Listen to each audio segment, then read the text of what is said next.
So, some of the portions that we need to cover in differentiation, मैं इसको थोड़ा सा ओवरव्यू वाइज ही बता रहा हूँ ताकि किसी को जो है वो प्रॉब्लम नहीं हो।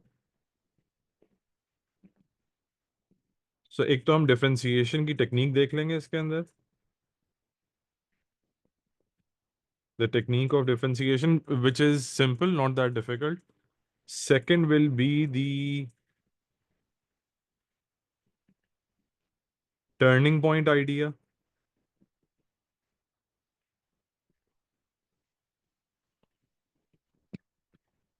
and obviously with it the nature.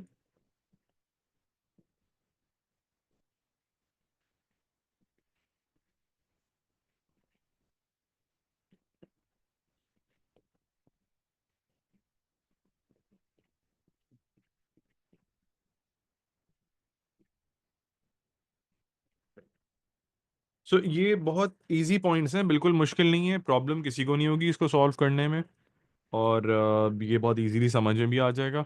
So let's just go over and इसके ऊपर मैं आपको पूरा एक ओवरव्यू दे देता हूँ कि हम वर्किंग इसमें कैसे करते हैं और ये वैल्यूज़ किस तरह से बनती हैं। सो starting with the first point, देखें डिफरेंशिएशन की टेक्निक का जो आइडिया होता है ना, आई थिंक वो सबको वैसे थोड़ा बहुत बेसिक्स का तो आइडिया होगा, बट मैं आपको वैसे बता देता हूँ। मोस्टली जो हम डिफरेंशिएशन की वर्किंग करते हैं, we work on differentiation mostly in quadratic expression. मैं मोस्टली इसलिए कह रहा हूँ क्योंकि ज़्यादातर क्वेश्चंस क्वाड्रेटिक्स के ऊपर आते हैं। बहुत सारे क्वेश्चंस होते हैं जो क्वाड्रेटिक बेस्ड नहीं भी होते, बट काफ़ी सारे क्वाड्रेटिक बेस्ड आते हैं। So for example if a question is given जिसके अंदर लेट्स से किस तरह का ग्राफ गिवन है, क्वाड्रेटिक ग्राफ है मैथ के अंदर, इवन अभी भी वैसे भी मैथ में एक क्वेश्चन आता है जिसमें वो हमसे कभी कभार ये कहते हैं कि जी कैलकुलेट द ग्रेडियंट, और वो आपसे कहते हैं, इसमें लिखा होता है कि let's say draw a tangent at x is equal to 2 for example. अब उस सिचुएशन में आप क्या करते हैं, हमने भी अभी रिसेंटली ऐसे बहुत सारे क्वेश्चंस किए थे जिसमें वो कहते हैं draw tangent at x is equal to 2। आप पहले आइडेंटिफाई करते हैं, फॉर एग्जांपल ये x इज इक्वल टू 2 की वैल्यू है, for example I don't know, ये x इज इक्वल टू 2 की वैल्यू बन रही है लेट्स से। इसके ऊपर फिर हम एक टेंजेंट बनाते हैं, इस तरह से हम एक टेंजेंट बना देते हैं। टेंजेंट के बाद फिर उनका यूजुअली हमसे सेकंड क्वेश्चन ये होता है कि जी calculate the gradient at x is equal to 2। और फिर हम क्या करते हैं, then we use 2 points from this expression. Let's just say आप फर्स्ट पॉइंट को कह देते हैं a and then you call the second point as b and then you calculate the gradient at these 2 points. इन दोनों points का x और y निकाल के ग्रेडियंट निकाल लेते हैं। ये रेगुलर मेथड है, ये भी फॉलो किया जाता है क्वेश्चंस के लिए, हमें ये भी चाहिए होता है। सो आई एम नॉट सेइंग कि अब ये मेथड पुराना हो गया या ऐसी कोई बात है, ऐसा कुछ नहीं है, ये मेथड भी चाहिए होता है। नाउ हैविंग सेड दैट, इसके अलावा एक और मेथड है which is a non graphical method जिसकी हमें आईजीसीएसई में ज़रूरत पड़ती है। वो नॉन ग्राफिकल मेथड ये है, लेट्स जस्ट से if I have the equation of this expression, मैं इसकी इक्वेशन वैसे ही सोच लेता हूँ क्या होनी चाहिए। आई वुड से इसकी इक्वेशन होनी चाहिए अ,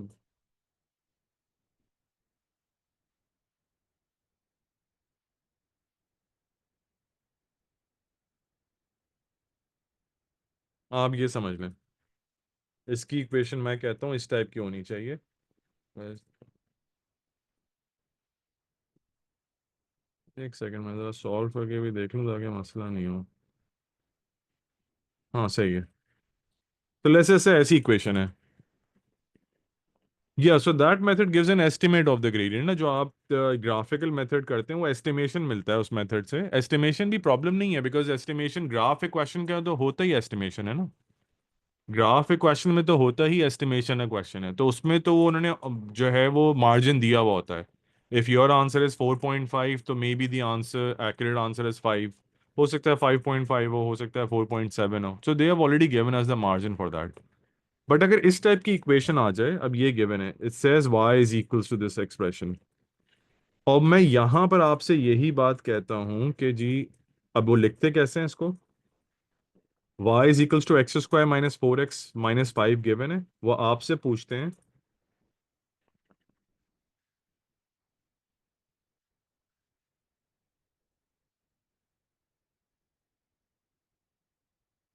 evaluate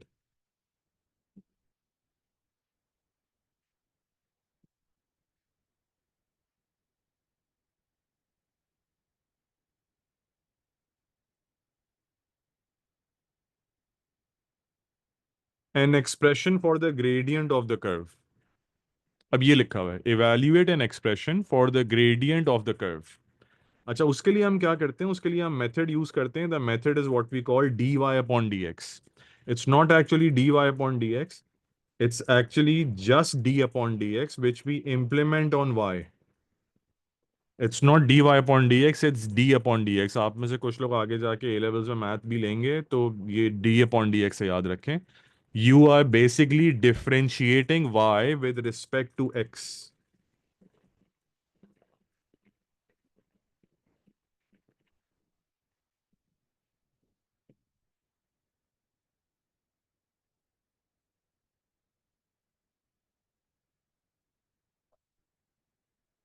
differentiating y with respect to x, मैं इसके बहुत ज़्यादा उसमें नहीं जा रहा डीप कॉन्सेप्ट के अंदर। मैं भी सिर्फ आपको इतना बता रहा हूँ कि जो हमें ऑब्वियसली आईजीसीएसई वगैरह में हेल्प कर दे। अब आप क्या करते हैं? आप इसको लिखते हैं D Y upon D x is equals to, and the idea is it's a quadratic expression. हम इसको डेरिवेट करेंगे तो we basically will try to bring this expression 1 degree down. तो हम उसको 1 डिग्री डाउन कैसे लेकर आते हैं? इसका हमेशा एक ही मेथड होता है, और इसका मेथड ये है कि आपके पास गिवन है x square. Focus on the power that is given on x. X पे अभी पावर है 2। आपने क्या मेथड फॉलो करना है? बहुत आसान सा method. Bring this power down, multiplied with x. 2 की पावर है, मैंने नीचे लाके मल्टीप्लाई कर लिया, and in the power I will write 2 minus 1। So basically I brought the power down, I multiplied it with x, और जो ओरिजिनल पावर है उसमें से आपने एक वैल्यू 1 डिक्रीज कर दी। So it's one value decrease from every power. That is how we work with it. मैं इसका सेकंड स्टेप बताता हूँ, आप देखें कंफ्यूजन नहीं होगी इसके अंदर। नेक्स्ट स्टेप देखें, नेक्स्ट में लिखा हुआ है -4। Now x has a power of 1 in this situation. मैं इसको 1 को नीचे लेकर आता हूँ। x पे पावर 1 ऑलरेडी है, I will put a -1 with it. एक ये स्टेप हो गया। अच्छा, दूसरा स्टेप देखते हैं। Last value is -5। It's just -5।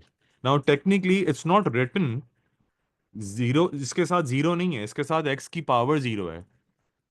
वो हो सकता है आपको इस तरह से अजीब सा लग रहा हो, आपके ये क्या बात हुई? वो इसलिए क्योंकि ये जीरो नहीं होता ना। अगर ये जीरो होगा तो 5 भी जीरो हो जाएगा। It's never zero. It's not zero, it still has x, but that x is technically hidden, but that x has a power of zero. तो जब ये पावर जीरो नीचे आएगी तो क्या होगा? तो ये power comes down zero and you get x to the power of zero minus 1। ये मैं आपको कॉन्सेप्चुअली बता रहा हूँ, अदरवाइज अगर आप इसके शॉर्टर वर्जन के अंदर जाएं तो उसका सिंपल सा मतलब ये होता है कि जहां भी कांस्टेंट लिखा हुआ हो ना, कांस्टेंट खत्म हो जाता है। So if it's an x square power it becomes x, if it's a power x it becomes a constant, और अगर एक्स है ही नहीं, it's with a power of zero, तो बस वो कांस्टेंट वैल्यू खत्म हो जाती है। अब इसको सिंप्लीफाई करके लिखते हैं। So I get 2x to the power of 2 minus 1, which is just 1, minus 4x to the power of 0, and then obviously 0. So we get 2x minus 4. This is what we call dy upon dx. So now we have an expression. अच्छा, इस expression की significance क्या है? This expression is the expression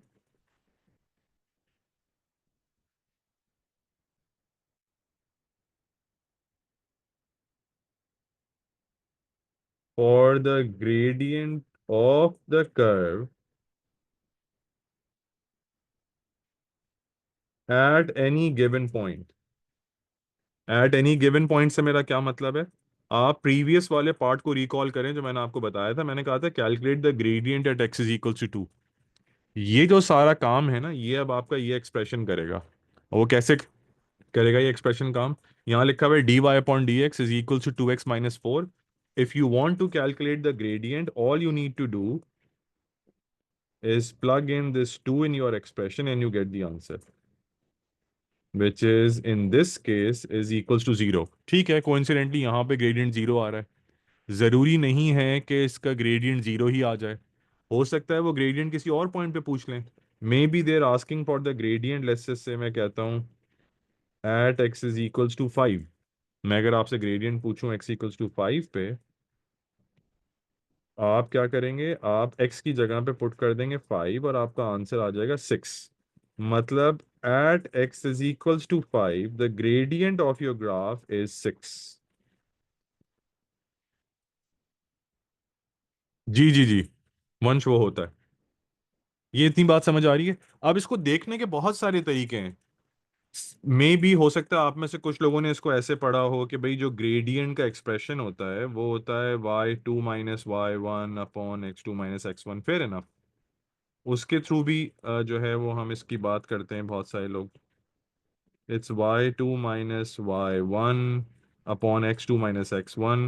That means change in y upon change in x, which means delta y upon delta x, which means the gradient. So कहीं से भी आप बात करें, बात वही आ जाती है। इट्स द सेम मेथोडोलॉजी, किसी भी एंगल से बात करें एक ही बात है। वो ये कि आपके पास कोई भी एक्सप्रेशन गिवन हो, if you want to calculate the expression for the gradient you need to derivate it. Derivation कहें, डिफरेंशिएशन कहें, सबका एक ही मतलब है। डिफरेंशिएट कर सकते हैं, डेरिवेट कर सकते हैं, it all means the same. So कुछ कॉपी करना है तो बताएं मुझे जल्दी से, अदरवाइज बाद में कर लीजिएगा, रिकॉर्डिंग में शेयर कर दूंगा। अभी मुझे बस ये बताएं कि ये समझ आ गया। मैं इसके एक दो क्वेश्चंस और करा देता हूँ, बेसिक बेसिक से क्वाड्रेटिक वाले भी, और फिर हम और भी पार्ट देखते हैं इसके। काफ़ी सारी चीज़ें इसके अंदर हैं, छोटी छोटी चीज़ें हैं, इतना मुश्किल नहीं है। ये बात समझ आ गई? सबको क्लियर है? आगे चला जाऊँ?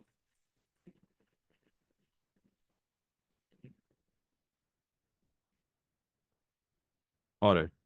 सो स्टैंडर्डाइजिंग द एक्सप्रेशन, आप इसको ऐसे चाहें तो लिख सकते हैं। फॉर एग्जाम्पल ये अगर ऐसे लिखा हुआ है, देख लें, a x to the power of m plus b x to the power of n plus c। if this is how the value is given, अगर आप इसको जनरलाइज्ड फॉर्मेट में लिखना चाहें तो आप ऐसे लिख लें। n नीचे आ जाएगा, पावर में आ जाएगा n - 1, और एंड में तो वैल्यू 0 आ जाएगी। This is the gradient expression. So taking another example, अगर मेरे पास लिखा होता 5x² प्लस 10x+2, और आप मुझसे कहें कि इसको डेरिवेट करना है, I would do 5 into 2 x to the power 2 - 1 plus 10 into 1 x to the power 1 - 1 plus 0। देखें आप, x to the power of 0 is 1, so you get the expression as 10x plus 10। This is the answer। Is this clear?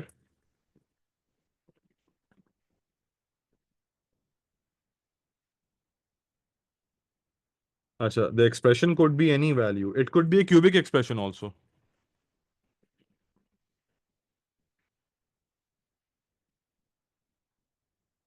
Like for example this minus x cube plus 5x square plus 4x plus 3, ये भी हो सकता है। Depends what type। अभी तो मैं आपको quadratic की एग्जांपल दे रहा हूँ, बट क्वेश्चंस बीच में आएंगे तो they will be different also. कुछ कुछ अलग अलग क्वेश्चंस भी आएंगे। So dy upon dx is equals to minus 3x to the power 3 - 1, 5 into 2 x to the power 2 - 1 plus 4। अब इस स्टेप पे आप चाहें तो सॉल्व करें, अदरवाइज नॉट रिक्वायर्ड, ये तो जीरो हो जाएगा वैसे भी। So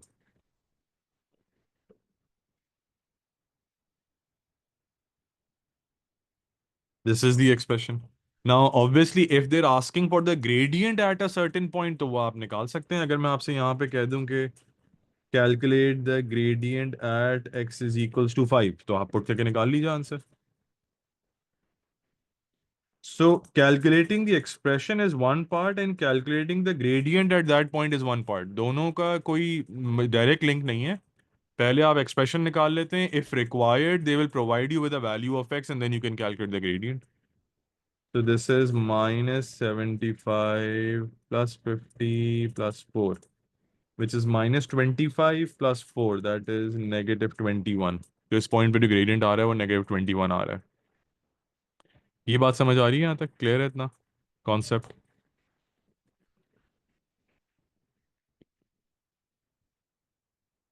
is this clear?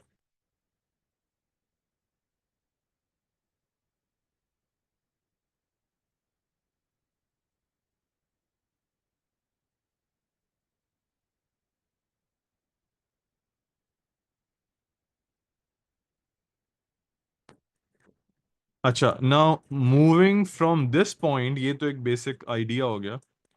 The turning point. देखिए टर्निंग पॉइंट का जो आइडिया होता है ना, टर्निंग पॉइंट, अब अगेन मैं अभी फोकस क्योंकि क्वाड्रेटिक के ऊपर कर रहा हूँ, so there is a lot that we can discuss in quadratic also. देखें क्वाड्रेटिक के अंदर again talking about the same expression जो हमने ऊपर यूज किया था, अभी क्या था वो, -4x - 5, द फर्स्ट एक्सप्रेशन. देखिए ये एक्सप्रेशन है. एक एक्सप्रेशन के, अगर क्वाड्रेटिक है, स्पेशली क्वाड्रेटिक एक्सप्रेशन के टर्निंग पॉइंट निकालने के मल्टीपल मेथड्स होते हैं. वो मल्टीपल मेथड्स किस किस तरह के होते हैं मैं जल्दी से बता देता हूँ, ये ताकि आपका वो वाला कॉन्सेप्ट भी क्लियर हो जाए. देखें एक कॉन्सेप्ट होता है क्वाड्रेटिक एक्सप्रेशन के टर्निंग पॉइंट निकालने का. वी अंडरस्टैंड, अगर मैं इसको जीरो से इक्वेट करता हूँ, सो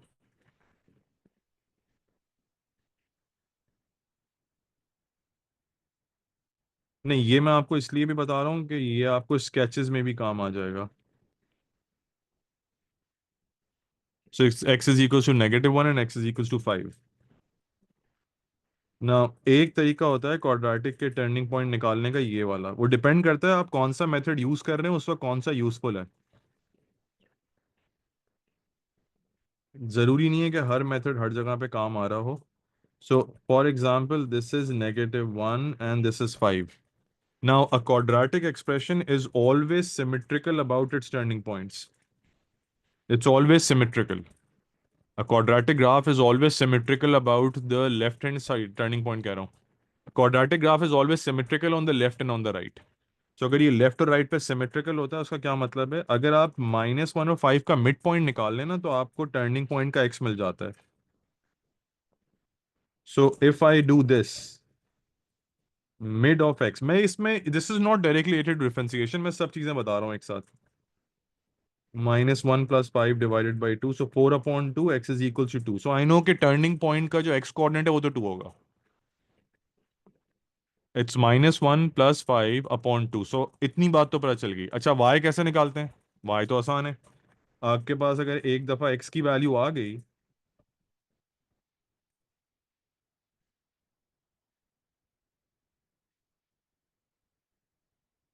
तो इट्स -9. ठीक है, ये एक तरीका है.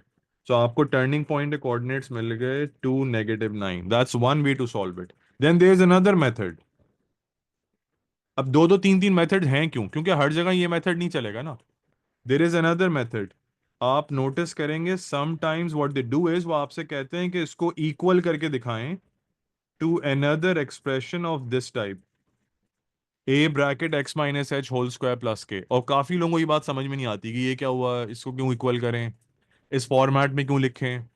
कोई मसला नहीं है, लिख लें इसको बहुत easily. If they want you to write it in this format, just open the format on the right hand side और कंपैरिजन कर लें. लोग इसको कंप्लीटिंग द स्क्वायर से भी करते हैं, वो भी ठीक है. मुझे पर्सनली कंपैरिजन इजी लगता है, जल्दी हो जाता है. बाकी आपके ऊपर है. What you can do is, if it's x - h² you can open it as x² - 2hx plus h² plus k, making it ax² - 2ahx plus ah² plus k. ये देखते जाएं. और लेफ्ट हैंड साइड पे है x² - 4x - 5 equals to this. We can simple do comparison. यहाँ X square लिखा हुआ है, वहां लिखा हुआ है A X square. On the left hand side you have X square, on the right hand side you have A X square, मतलब A हो गया 1। On the left hand side you have negative 4x, on the right hand side you have negative 2ah x। x की जरूरत नहीं है।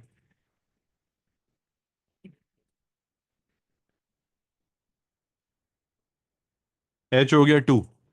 Finally, the value without x is negative 5. The value without x here is all this ah square plus k. So negative 5 is equals to ah square plus k. We have this value. A is 1, k की value आ गई negative 9. Now if I write the whole expression, I get a bracket x minus h whole square plus k. This is the answer.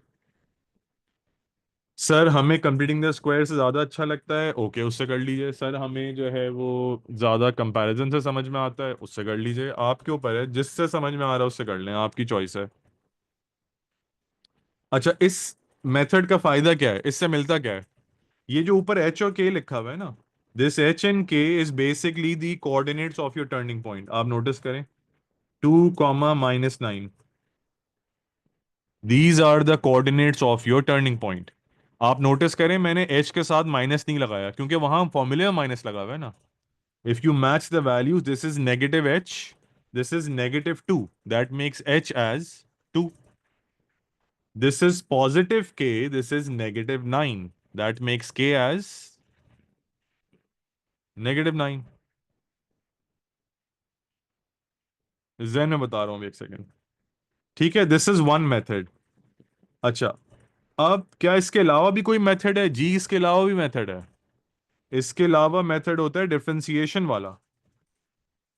आप लोगों को मैंने एक shortcut बताया था, x is equal to -b/2 है, रिमेंबर? मैंने एक शॉर्ट सा मेथड बताया था, x is equals to -b/2 है for the x coordinate of the turning point. वो इसीलिए बताया था, वो एक्चुअली डेरिवेशन ही है। कैसे? How do we do the same question through derivation? If you derivate it, you get 2x - 4। We all know that, ये तो हम अभी कर चुके हैं।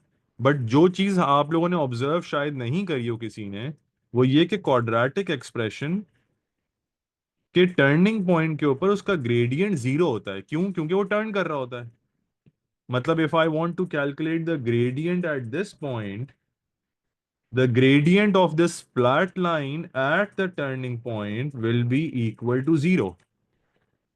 इस बात का क्या मतलब हुआ? यस, इस बात का क्या मतलब हुआ? इस बात का मतलब ये हो गया कि अगर आपने अपने डेरिवेटेड एक्सप्रेशन को 0 से इक्वेट कर दिया, आप क्या इंप्लाई कर रहे हैं? आप इंप्लाई ये कर रहे हैं कि हम वो एक्स कोऑर्डिनेट ढूंढ रहे हैं जहां ग्रेडियंट 0 होता है।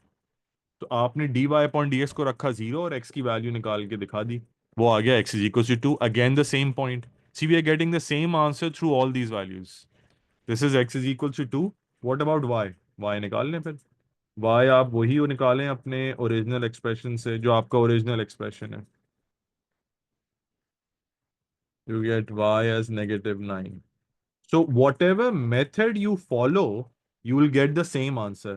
यहां से भी 2 - 9 आया है, यहां से भी 2 - 9 आया है, यहां से भी 2 - 9 आया है। इतने सारे मेथड हैं क्यों? You we can also do that shorter method, वो भी यही होता है जो मैंने आपको बताया था। x is equals to -b/2a। -b/2a का मतलब, जो x का कोएफिशिएंट है वो आप b की जगह पे रखें, और जो एक्स स्क्वायर का कोएफिशिएंट है वो a की जगह पे रखें, यू अगेन गेट 2। एक ही बात है। Every value leads to the same answer. Why do we have 3-4 different methods? क्योंकि हर क्वेश्चन, हर मेथड हर जगह नहीं चलता। अगर आपने कहीं फैक्टराइजेशन ऑलरेडी कर ली है तो फिर गो विद दिस मेथड। अगर कहीं पे उन्होंने क्वेश्चन में फर्स्ट पार्ट में कन्वर्जन करवा दिया, there are dozens of questions जहां पे वो कहते हैं कि इसको पहले कन्वर्ट करें a bracket x minus h whole square plus k में, और फिर लिखते हैं hence calculate the turning point. तो हेंस का मतलब ये रहा आंसर, सामने से पढ़ के बता दें। देन देर आर क्वेश्चंस जहां वो आपसे कहते हैं differentiate the expression and calculate the turning point, वहां पर आप ये करिएगा। मेथड सारे ठीक हैं, कहां पे किसकी रिक्वायरमेंट है वो मैटर करता है। तो ऐसा नहीं है कि बस हम एक मेथड करके चले जाएं, हमें तो ये अच्छा लगता है, ऐसी बात नहीं है, आपको सारे मेथड करके जाने पड़ेंगे। You should know all the methods. ये आप जल्दी से कॉपी करें जरा, जस्ट गिव मी 1 मिनट।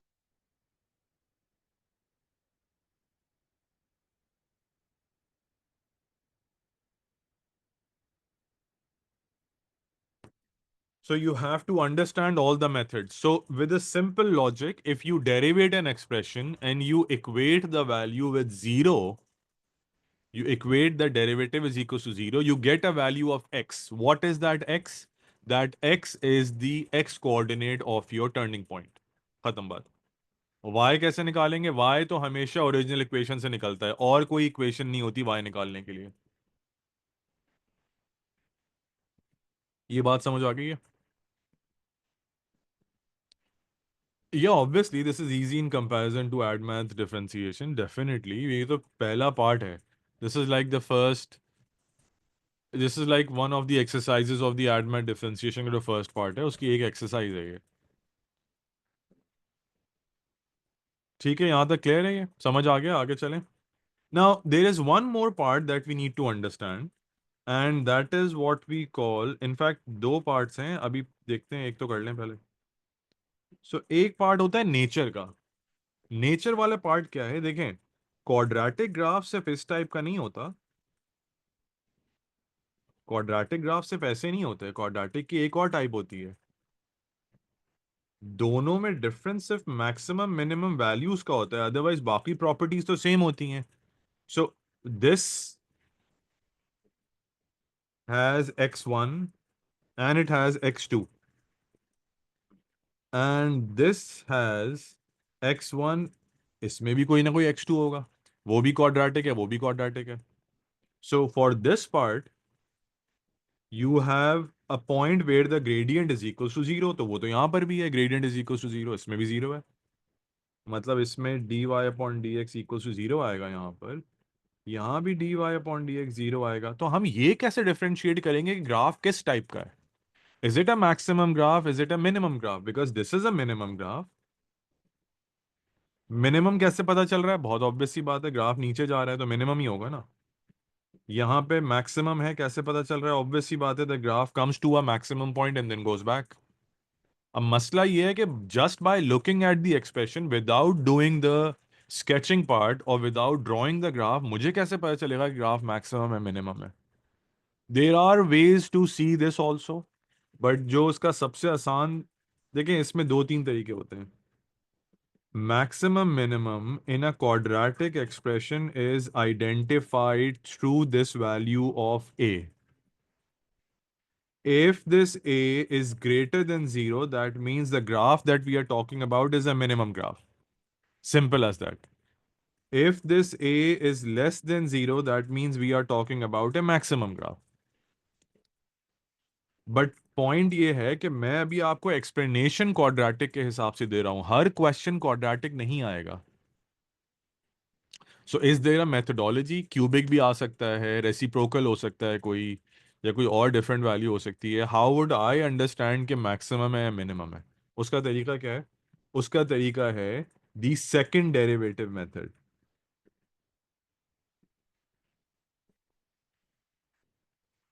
इसको लोग डबल डेरिवेटिव भी कहते हैं। There is no such thing as double derivative, it's second derivative. Double क्या होता है डेरिवेटिव? उसमें कुछ नहीं होता, it's a second derivative value. So you have the expression as d Y upon D x. आप इसी एक्सप्रेशन को एज विद द नेम एक दफा दोबारा डेरिवेट कर देते हैं, hence we call it as a second derivative. So starting with these values, let's just take the original question जो हमारे पास पहले भी था। One second, one second. ये क्वेश्चन था x square minus four x minus five.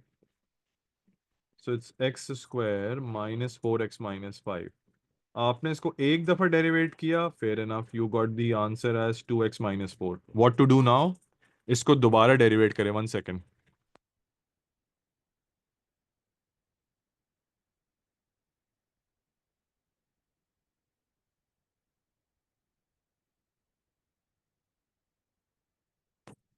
या अब हम क्या करेंगे?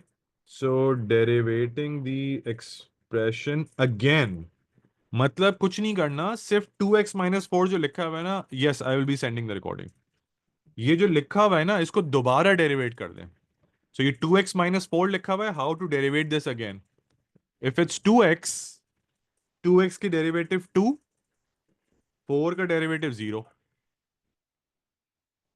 और उसको रीड कैसे करते हैं? इसको रीड करते हैं d2y/dx²। How do you read it? d2y/dx²। आपके पास d2y/dx² का आंसर आ गया 2। इस बात का क्या मतलब हुआ? 2 < 0 है या 2 < 0 है? इज 2 < 0 और 2 < 0? Obviously 2 is greater than 0। 2 is greater than 0। इसका क्या मतलब हो गया? The nature of our graph is minimum.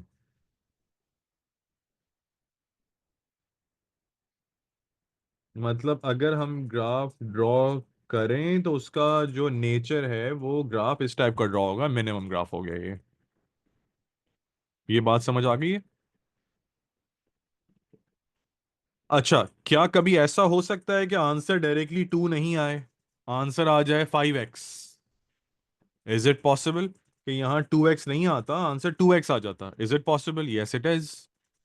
अगर क्यूबिक एक्सप्रेशन होगा तो इस पॉइंट के ऊपर x की वैल्यू बच जाएगी, x का एक्सप्रेशन बच जाएगा, फिर क्या करें? कोई मसला नहीं है। वो सिचुएशन के अंदर आपको बताएंगे कि calculate the nature at x = 5, at x = 3। Turning point के कोऑर्डिनेट्स प्रोवाइड करेंगे, फिर वो टर्निंग पॉइंट के कोऑर्डिनेट्स बताते हैं कि भाई इस पॉइंट के ऊपर नेचर बताएं। तो जो भी कोई टर्निंग पॉइंट के कोऑर्डिनेट्स होंगे, लेट्स से अगर 5 हुए तो आप वो पुट कर दीजिएगा, आंसर आ जाएगा 10। 10 इज ग्रेटर देन 0, मतलब ग्राफ मिनिमम होगा। हो सकता है वो कोई ऐसा कोऑर्डिनेट प्रोवाइड करें जिससे आंसर माइनस आ जाए, तो आप कह देंगे भाई the nature is maximum. So यहां जरूरी नहीं है कि हमेशा नंबर बचे। In some cases it's a number, in some cases it's a value of, it's an unknown value of X, an expression of X. Sometimes it's x², कोई भी value हो सकती है, it could be any value, उससे कोई फर्क नहीं पड़ता। वो तो ऑब्वियसली डिपेंड करेगा किस टाइप का क्वेश्चन है उसके ऊपर। ठीक है, ये जल्दी से देख लें ये वाला पार्ट, उसके बाद मैं आपको इसका लास्ट वाला पार्ट भी बताता हूँ ताकि फिर हम उसके हिसाब से वर्किंग कर सकें।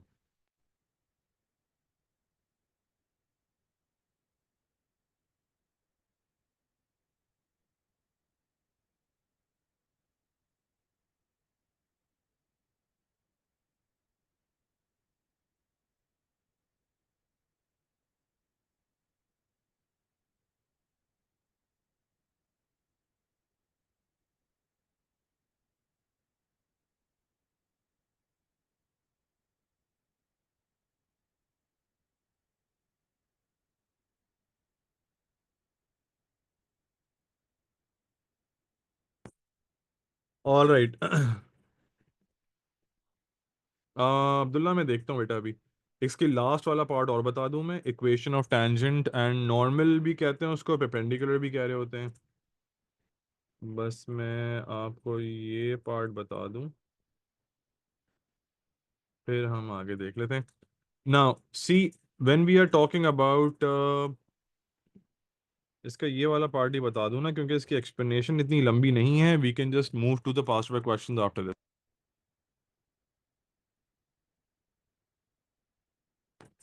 So it says the equation of the uh, equation of tangent। देखिए, अभी आपने जिस क्वाड्रेटिक ग्राफ की बात करी है ना,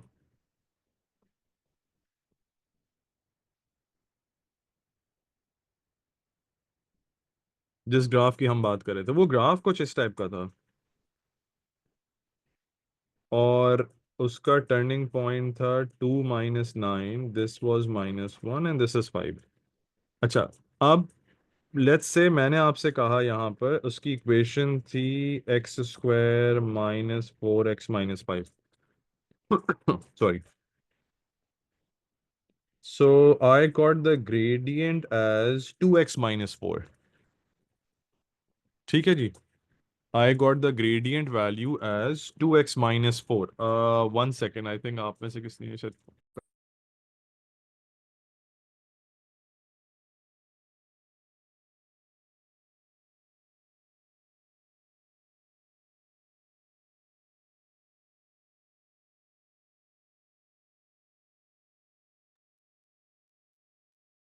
yeah.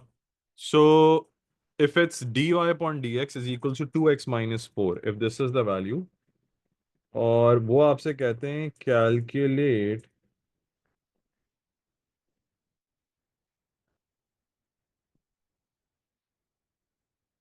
The gradient at x equals to 6 for example. नहीं नहीं, I know x is equals to 6, तो लेट्स से ये x equals 6 की वैल्यू है। अच्छा, आप जो ग्रेडियंट निकाल रहे हैं वो टेक्निकली इस टेंजेंट का ग्रेडियंट है, वो इसका ग्रेडियंट है। This is the tangent.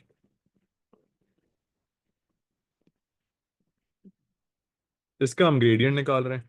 आपने यहाँ पुट किया 6 - 4, you got the answer as 8। This is the gradient. अब बात ये कि जिस लाइन का ग्रेडियंट होगा उसकी लाइन इक्वेशन भी तो होगी। It's as simple as that. The logic is if a line has a gradient तो उसकी इक्वेशन भी होगी। तो उसकी इक्वेशन कैसे निकलेगी? उसकी इक्वेशन निकालने के लिए we will be needing the gradient which we already have, and I will also be needing a coordinate। coordinate भी निकल आएगा। coordinate कैसे निकल कर आएगा?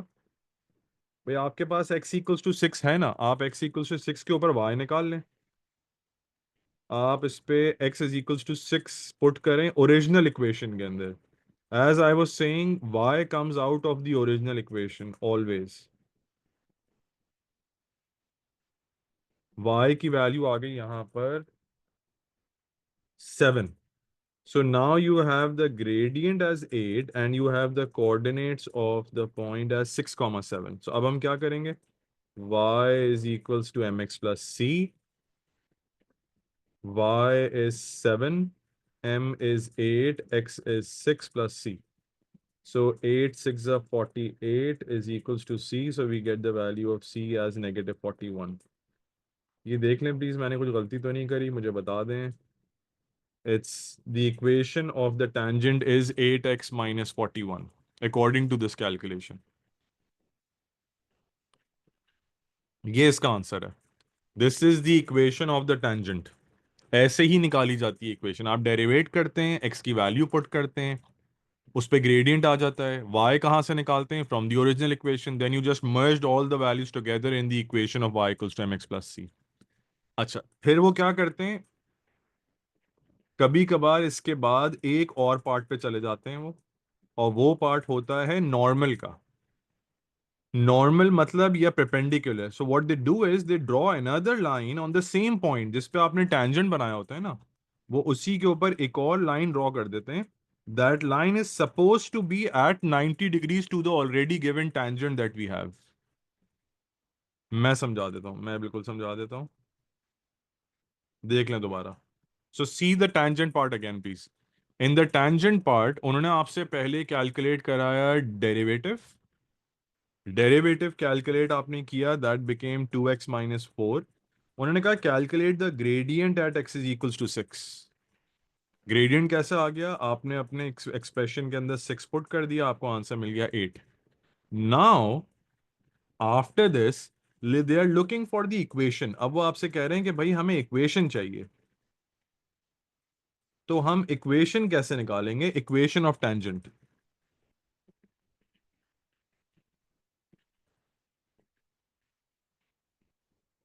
अब हमें चाहिए इक्वेशन ऑफ टेंजेंट।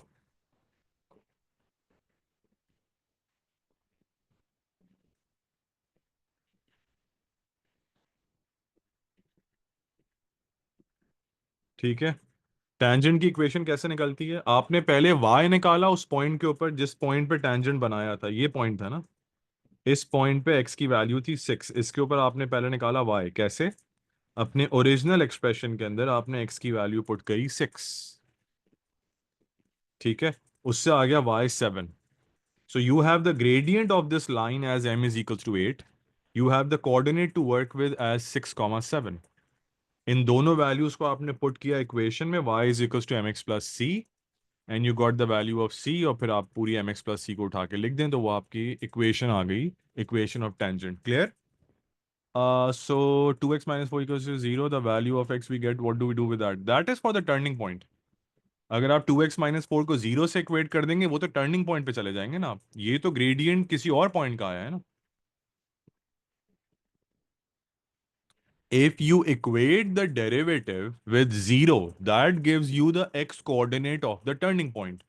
हर जगह पे उसको जीरो से इक्वेट नहीं करते, जीरो से सिर्फ वहां इक्वेट करते हैं जहां आपको टर्निंग पॉइंट के कोऑर्डिनेट चाहिए होते हैं, only then, otherwise you don't have to equate it with zero.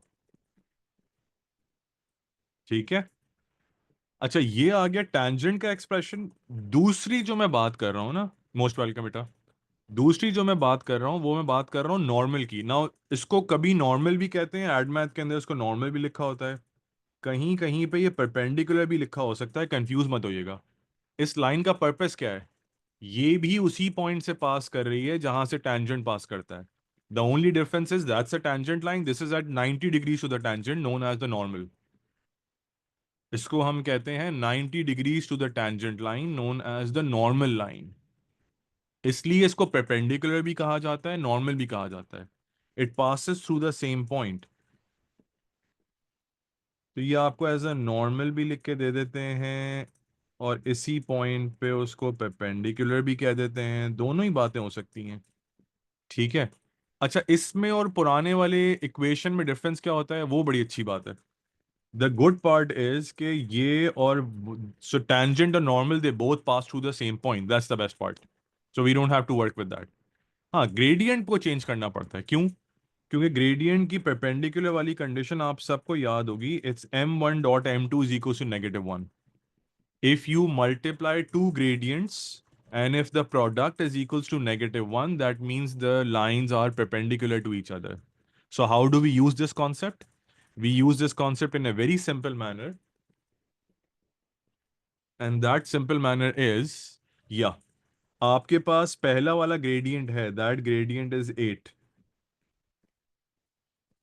So all I can do is I can calculate the gradient of the normal, that is -1/8. So m2 is equal to -1/8। उसको negative reciprocal भी कहते हैं directly, या -1/8 कह के भी कर सकते हैं आप। अब क्या करें, अब निकालें equation, y is equal to m x plus c. So y हो जाएगा 7, m हो गया -1/8, x हो गया 6, and then plus c. So 7 + 6/8। So you get the value of c as, क्या आ रही है c की value?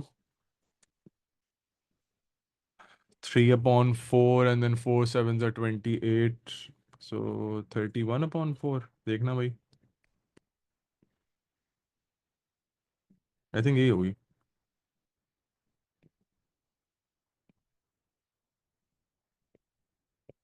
And you get the answer as this.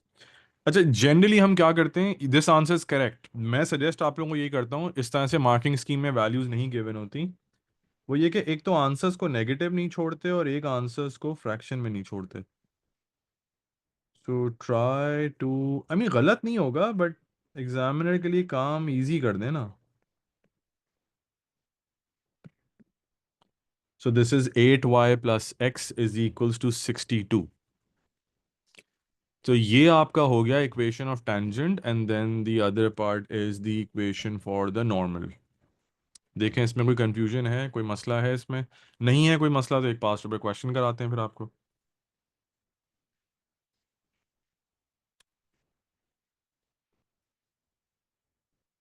ये आपकी एक्सप्लेनेशन हो गई डिफरेंशिएशन की, मैं थोड़ा सा तेज़ ही कराया है बिकॉज इसमें कोई बहुत ज़्यादा चीज़ें नहीं हैं। आप बाद में चाहें तो दोबारा भी देख सकते हैं। ये सारी एक्सप्लेनेशन मैंने दे दी है जो भी आपको एलैबोरेटिवली चाहिए, फॉर क्वाड्रेटिक दे दी है, but this obviously applies to all types of equation. इसके पास्ट प्लस करेंगे तो वो तो और आइडिया हो जाएगा, वो भी देखते हैं एक आध क्वेश्चन उसका भी। पहले से आप जल्दी से ये कॉपी कर लें, या नहीं भी करना तो चलें, कोई मसला नहीं है, ऐसे ही देख लेते हैं।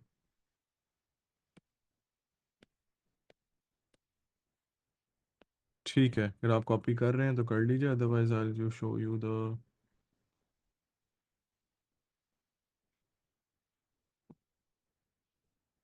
हमारी बुक 2 के अंदर है ना डिफरेंशिएशन के क्वेश्चन, इस वाली में, एक सेकंड।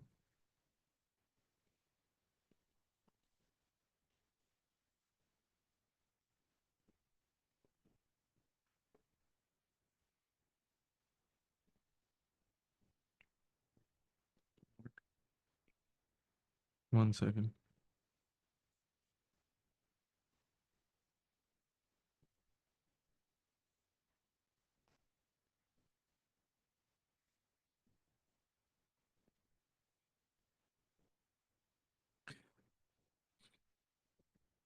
कम क्वेश्चन है इसके, बहुत ज़्यादा नहीं है, बट जितने भी हैं हम यूज़ तो कर सकते हैं, उसका मसला नहीं है। या मैं चाह रहा हूँ ज़रा पहले ही देखें, लेकिन ऐसे ये क्वेश्चन है, question number 13।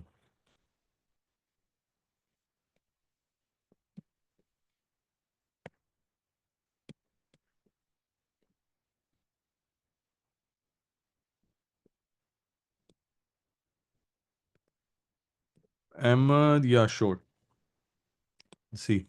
So it says differentiate 6 + 4x - x²। आसान है। आप इसको डिफरेंशिएट करेंगे, नॉट नेसेसरी कि आप इसको ऐसे लिखें, बट लिख भी सकते हैं। अब इसमें y नहीं है, so there is no point in writing dy/dx, but अभी तो खैर ये कि चलें।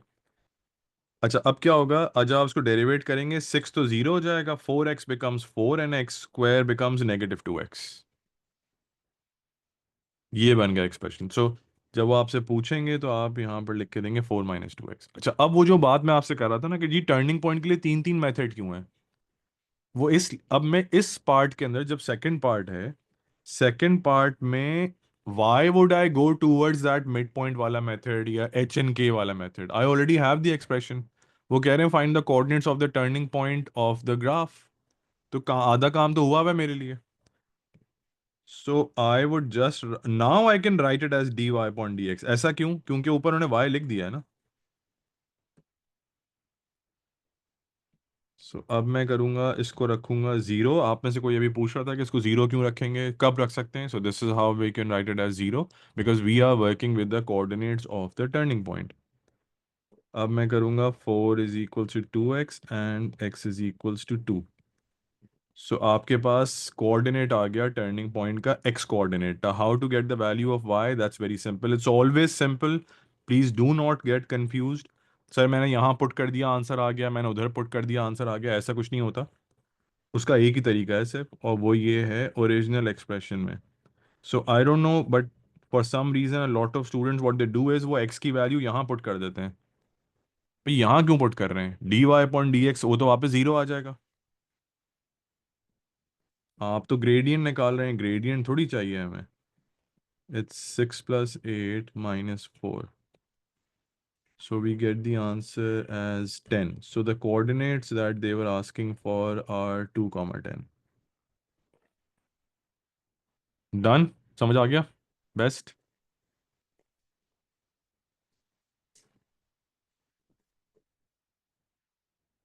If anybody wants to take a screenshot of this या कॉपी करना है, वैसे मैं बाद में शेयर कर दूंगा ये फाइल भी, बट अगर अभी आप लेना चाह रहे हैं कुछ इसका स्क्रीनशॉट वगैरह तो वो ले लें, फिर आगे चलते हैं।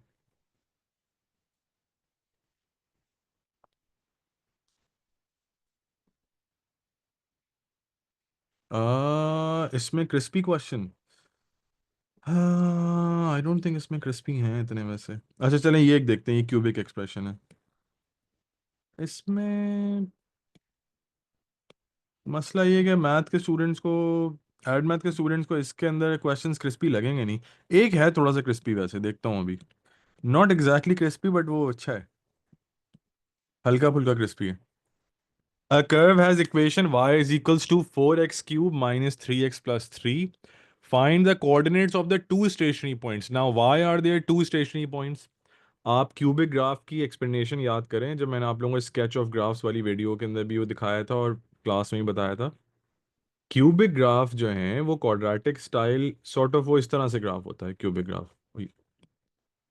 क्यूबिक ग्राफ इस स्टाइल का होता है। तो इस स्टाइल के ग्राफ के अंदर दो टर्निंग पॉइंट होंगे ना, एक इधर होगा टर्निंग पॉइंट और एक नीचे होगा। तो जब दो टर्निंग पॉइंट है तो दो स्टेशनरी पॉइंट, ऑब्वियसली वही बात हो गई, स्टेशनरी वैल्यूज आएंगी। हाँ, वो स्टेशनरी वैल्यूज भी कहते हैं इसको ना, स्टेशनरी पॉइंट्स होते हैं. So technically at the stationary point the gradient is considered as equal to zero. So पहले हम इस पे बात कर लेते हैं. D Y upon D X, that becomes 12x² minus 3. देखें आप, 4x क्यूब था, वो 3 नीचे आके मल्टीप्लाई हो जाएगा, और 3x जो है वो 3 बन जाएगा. Now at the stationary point the value is equals to zero. एक बात मैं भी इसमें और भी बताता हूँ.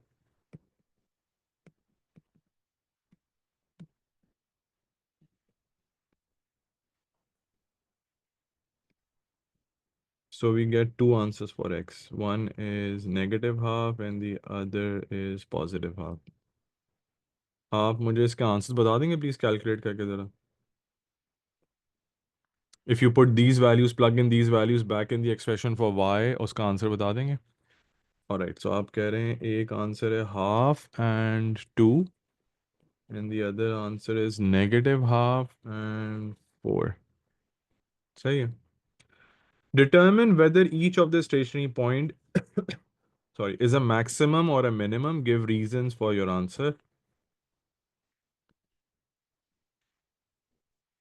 So let's do second derivative of these values. It's 12x² minus 3. इसको जब आप सेकंड डेरिवेटिव पे लेके जाएंगे तो इट बिकम्स 24x. अब आप क्या करेंगे? At x is equals to half, आप यहां पुट करेंगे हाफ, आंसर आ जाएगा 12 which is greater than 0, hence minimum.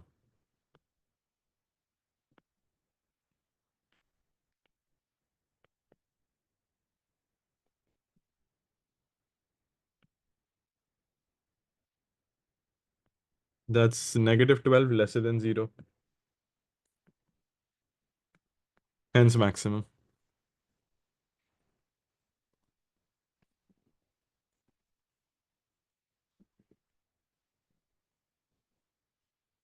Clear? ये नेचर आ गया.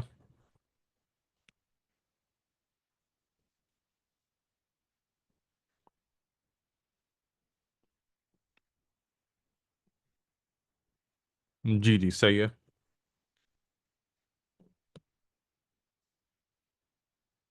हाँ ये क्वेश्चन है.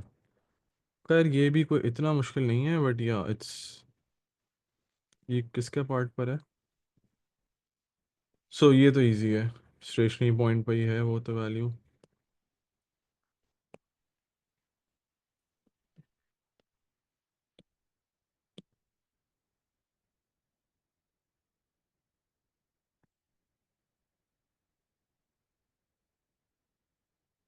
ऑलराइट, सो ऐसा नहीं है कि ये बिल्कुल ही मतलब कोई बहुत डिफरेंट टाइप का वो क्वेश्चन है, बट यस अच्छा क्वेश्चन कह सकते हैं आप.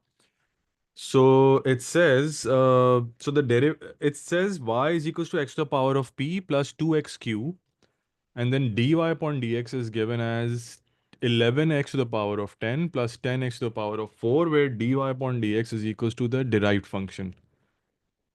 So अब हम क्या करेंगे, हमारे पास तो डेरिवेटिव गिवन है. So what I will do is I will derivate my expression making it px to the power of p minus 1 2q x to the power of q minus 1. ये values आ गई मेरे पास. अच्छा, उन्होंने आपसे कहा है कि all this is equal to 11x to the power of 10 plus 10x to the power of 4. अब आप कंपैरिजन कर सकते हैं. So this is p minus 1 and this is 10 and this is q minus 1 and this is 4. बस इसके through आप answer निकाल लें, ये आप डायरेक्टली भी कर सकते हैं. खैर p की वैल्यू आ जाएगी ये, 2q की वैल्यू आ जाएगी 10, q is equals to 5 and p is equals to 11. This is the answer. Yeah. हाँ, अब इसमें इतने ज़्यादा क्या मुश्किल होंगे, कोई ऐसा इसमें स्पेसिफिक है नहीं. There is one part however, वो मैं देख लेता हूँ अगर मिल जाता है तो. One second.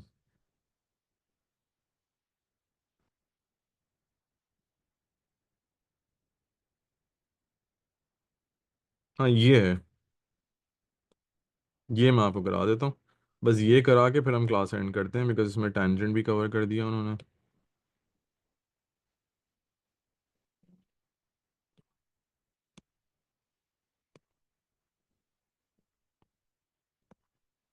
So find the equation of the tangent to the graph y is equals to x cube minus 4x square plus 4x at x is equals to 4. Yeah, 1 mark. Give your answer in the form y equals to mx plus c. I know Ahmad, सही कह रहे हैं आप। 3x square minus 8x plus 4.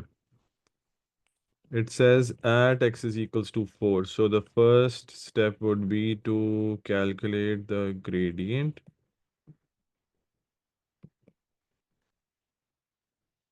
16 into 3, 48 minus 8 fours are 32, which is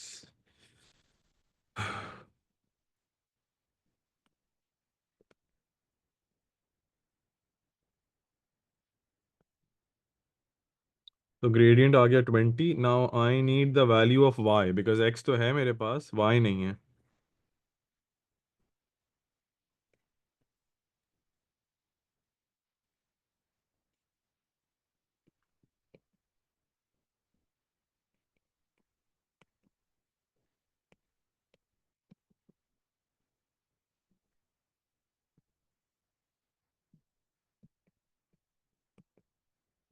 So m is equals to 20. Now you can calculate the equation for the tangent.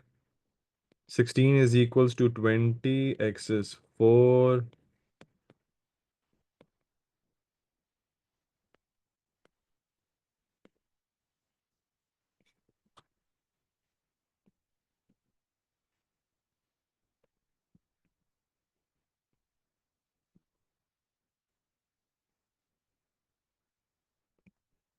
This is the answer. Y is equals to 20x minus 64. ये बात समझ आ गई?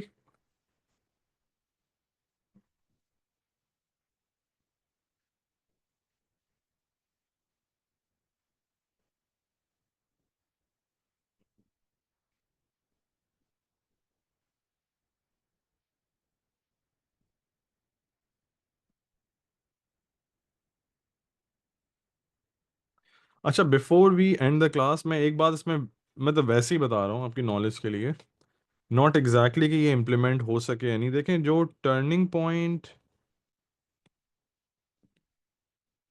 और stationary value होते हैं ना,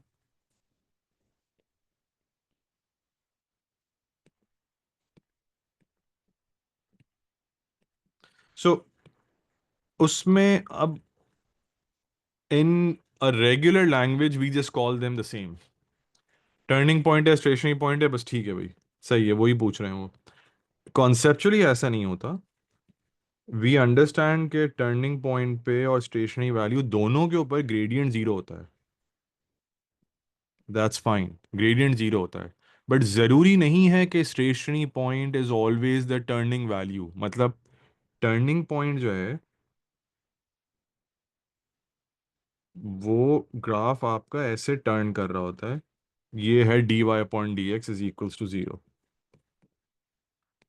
सो it is a stationary point, this is a stationary point as well, but this is also a turning point.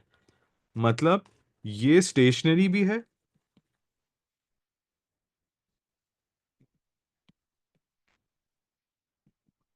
और ये टर्निंग पॉइंट भी है। ये स्टेशनरी पॉइंट भी है, टर्निंग पॉइंट भी है। बट कुछ पॉइंट्स ऐसे होते हैं जो सिर्फ स्टेशनरी होते हैं। या सो कुछ पॉइंट्स ऐसे होते हैं, नहीं दे दैट्स उल्टा बोल रहे हो तुम। कुछ पॉइंट्स ऐसे होते हैं जो सिर्फ स्टेशनरी पॉइंट्स होते हैं, जैसे अबाउट दिस। अब देखें, जैसे ये है ना, सो दिस ग्राफ इज इस पॉइंट के ऊपर इसका d Y upon D x zero तो है, बट ये ग्राफ वापस नहीं जा रहा है यहाँ से। So by looking from this value ये ग्राफ लगेगा कि राइज कर रहा है, वहां से लगेगा कि ग्राफ फॉल कर रहा है। So this point is neither maximum nor minimum, ये मिनिमम भी नहीं है मैक्सिमम भी नहीं है, बट ये स्टेशनरी पॉइंट है।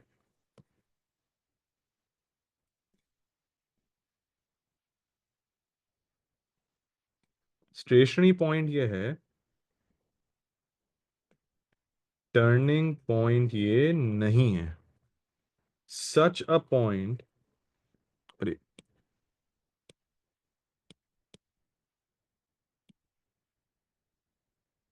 क्या हुआ इसको,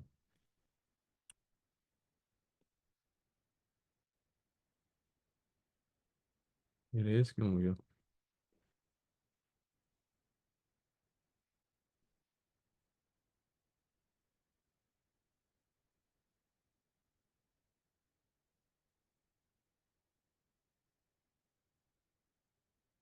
So such a point is called the point of inflection. अब वापस आ गया, क्या हो भाई ग्राफ को कुछ अननोइंगमेंट हो रही है क्या, इसको कोई एरर आ रहा है इसमें? एनीवे छोड़े, चलते ही रहता है।